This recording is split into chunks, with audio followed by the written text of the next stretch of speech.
This video isn't really a guide for idiots, but more of a journey along with me as I install a sliding barn door for the first time. So if you are considering taking on this task for yourself, follow along and see what you're in for. Several years ago, my wife got excited about having a barn door installed in her house when she found this set on sale at Lowe's for $17. In fact, she was so excited she bought both of the kits they had. Turns out, we don't really have a place where a barn door would fit in our house. That is, until just recently, my daughter is redoing her room. Her bathroom door has always been kind of crappy, like it doesn't quite seat all the way, and yes, I could adjust that. But with the fact that we got rid of some furniture and we rearranged furniture, there's now a spot in our house where this will work. So I'm gonna open this thing up and see what we gotta do. I walked real stupid, I'm sorry. Let's just open this thing up and see what's inside of here.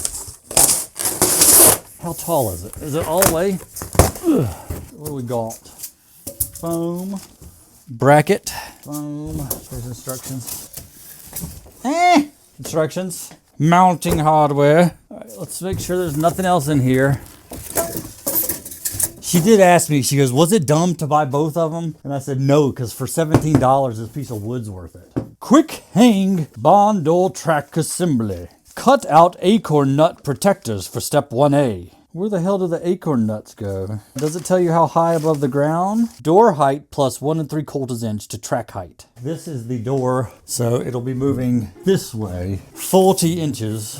So it'll come out to about here. The door height's plus 1 3/4 inches, so 7 feet. We're right above that. And of course, with all instructions, the 1 3/4 inches looks like it's to the bottom of the track, but over here, the 1 3/4 inches pointing directly to the center of the track. I've been reading these instructions a little bit. So the picture, it shows stud, stud, stud and marking it. But what I've determined is there's 5 mounting spots to hold this thing against the wall.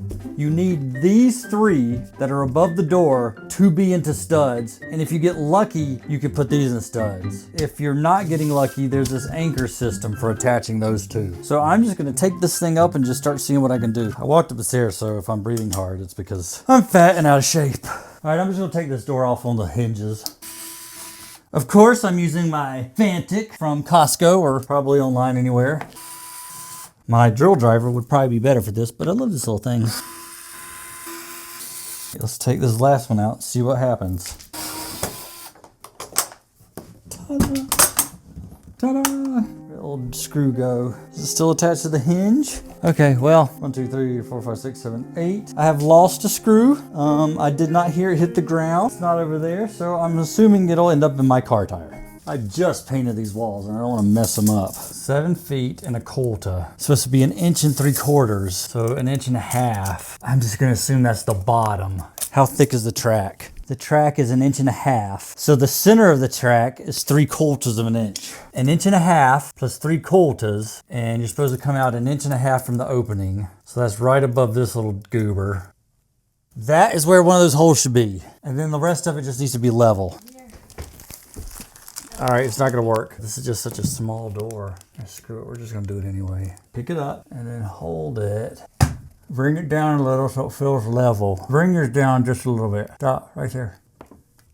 All right, there may be more official ways to check for studs in this, but this is my favorite way.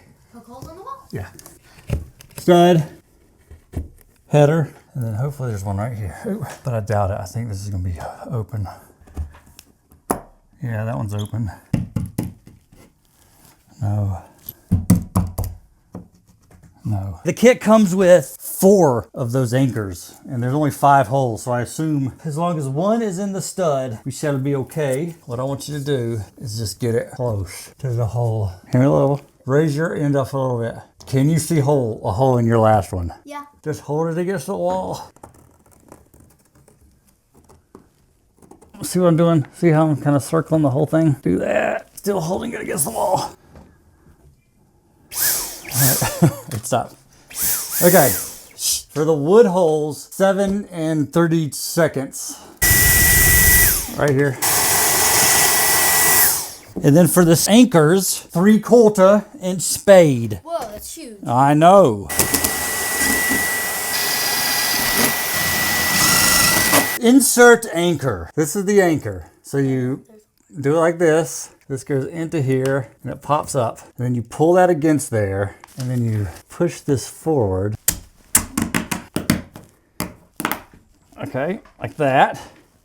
Push the flange towards the wall until the inner ring is seated inside the 3/4 inch hole and the flange is tight against the front face of the drywall. Break off both of the serrated arms. Ow, it pinched me. Oh, okay. Okay, and then there's a plug. Orient the anchor, here's the anchor, can you see that? As shown, and push it into the anchor until it is flush with the outside face. Okay, there's the 3 anchors. Next, I gotta put this thing up there. That goes against the wall. The track sits there. And then if it's one of those anchors, this goes through. And if it's into wood, this little duty goes through. It said 5/8, but I didn't read that before I just tested to see what would fit. And I brought up a 13 millimeter and that seems to fit. This one, let's do this one first. Oh my goodness, I got too much going on. Do you have enough hands? Hold them upright because there's a washer on. All right, get slightly closer to the wall. Is that going in? Yeah. There we go. Ooh. Hand me one of your other bolties. Oh, okay, this is grabbing. There is a screw on your floor somewhere. Oh, there it is. From the door. I found it. It's not in a tire. Oh, that's the, there's these little pieces of paper in the booklet. And now I know what they're for. What are they for? Protect the metal surface. Place over anchor nut. Do we have to undo some of these? No, we'll put them around there so I don't scratch up the metal. Let's do this one first. Hold this up there. Hold it level. No, on top of the piece of metal. Your end needs to go up. God, these little papers are stupid. Papers are stupid, throw them away. Ha! I got it level. I would show you, but it's too perfect. And I don't want you guys to feel bad about your own work. It says get these snug, but not super tight. So that feels pretty good to me. And there is the little pole. It looks pretty good. It feels solid. I mean, we'll have to see when it's got a door hanging on it. My recommendation, whenever you have some nice bolts left over like these, store these someplace because one day you'll have a project and you'll need something like these. You'll forget you have these and you'll go ahead and buy them new anyway, but then after you're done with the project, you'll find these stored away and you're like, oh, I could have just used those. This is what we got for our trim, so we're going to pick the door of this. It's like white. I don't know. It's supposed to be ultra white. Should look good. I don't know what she's doing. For the first coat, I brushed on the paint and then smoothed the brush strokes out with a roller, but I didn't really like the pattern it left behind. So I sanded the first coat smooth and applied the second coat just with the brush. After it dried, I was fairly happy with the way it turned out. It's time to hang these little roller hangy things. We decided this is the front of the door because the other side I don't like it quite as much. There is a kit of supplied bolts. Remember when I got excited about those paper things being used for that bracket upstairs? They're actually for this, so they're not for the thing I had up on the wall. But we're not going to use them because they suck. We're going to use the 5/8 like they want us to. Bolt, washer. Oh my God, Lord. Hammer. Nice. You guys didn't see that. 1 second, please. If you've gooped up the holes with tape, it's not a bad idea. Clean them out real quick. Or not tape, with whatever that stuff is that makes this thing white. Oh my goodness, they're super tight still. All right, those first, then this, more washers, and then acorn nuts. These are acorn nuts. And then you 5/8 on the bottom, 5/8 on the, it is not, that is not 5/8, they're liars. You dirty, dirty liars. Well, you know what? All right, the bottom is 5/8. They want you to use a stupid crescent wrench on these. I don't use crescent wrenches. It's a 17. It's almost a perfect 17. Squeeze it till you hear the wood crush. There you go. This is rusty. That's what you get when you get these things and they sit in the closet for, you know, this thing might have been pre-COVID. I bet you she found this before COVID. Because after COVID, all the deals disappeared. Do you guys remember deals? I used to find Walmart Lego deals. I would scour a site called Bricklink and you could find out which stores had what in clearance. And I got a lot of cool Star Wars Lego sets. All right, what's next? Anti-jump blocks. I guess they go on each end. You come down 1/2 inch from the front side, and then it's got to come in 6 inches from the edge. A 1/8 inch drill bit. These are the anti-jump things. Loosely attach them to the hole. Rotate the block outwards to allow the door to be mounted on the track. I'm gonna do the other one.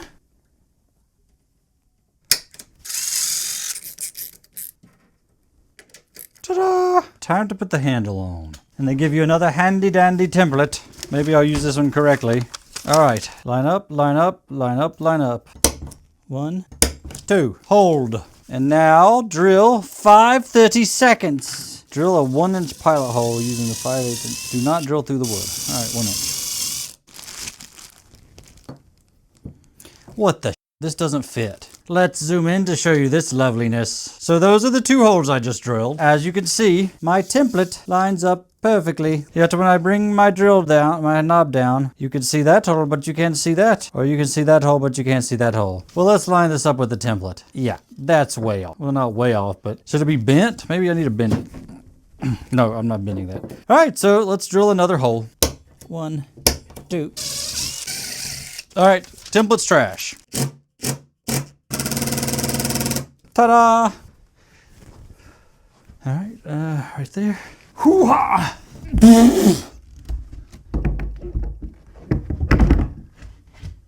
Oh, that was easy. Oh, yeah.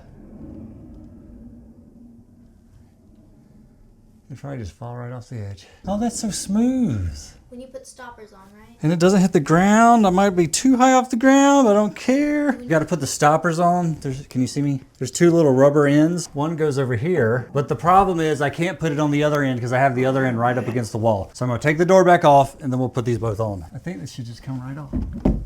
All right, good.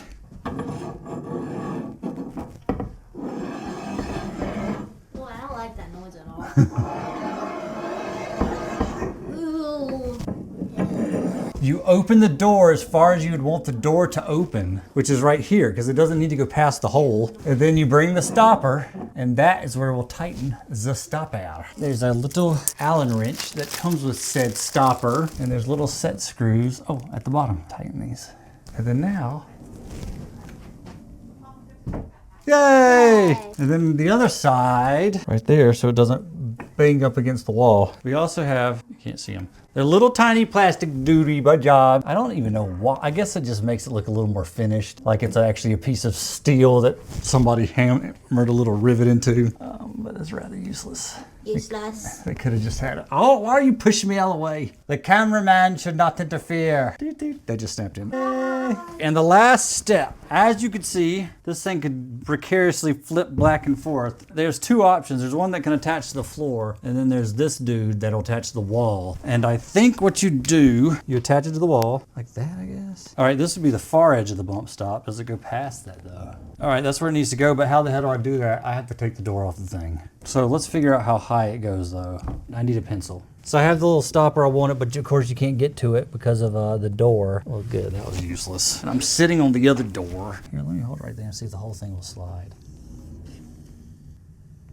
Came out. So right there. Let me take the door down. Based on my really terrible measurements, this thing's gonna go like right here. So right over this plus. And I just need to drill those holes. With that little piece there, the door sits on and it goes over this now. And then what you do, you take the little triangle piece, put it in here, and then insert it into the wall thing. Make sure it slides. Should have gone in a little closer, but good enough for who it's for. And then look, a little screw goes through here and locks that piece where it's supposed to go. They make one to sit on the floor, but I clearly didn't get this close enough to the floor for that to work. Also, this is carpet. I think that would be for like hardwood or something. That's how you install a barn door from those kits if you've never installed one before. I might have it going downhill just a little that way. It wants to roll away from this edge. Which is funny because if you look at the door, it looks like it's sloping down this way, but so the whole house must be crooked. It wants to go back off about an inch, but it'll stay open. So, oh wait, maybe the bump stops will do something. Do these do anything? They just kind of lock it underneath that track. I wonder if I could just like hang on this side. Push this side up a little bit. Ta-da! It's the door! Child, clean up this mess I made.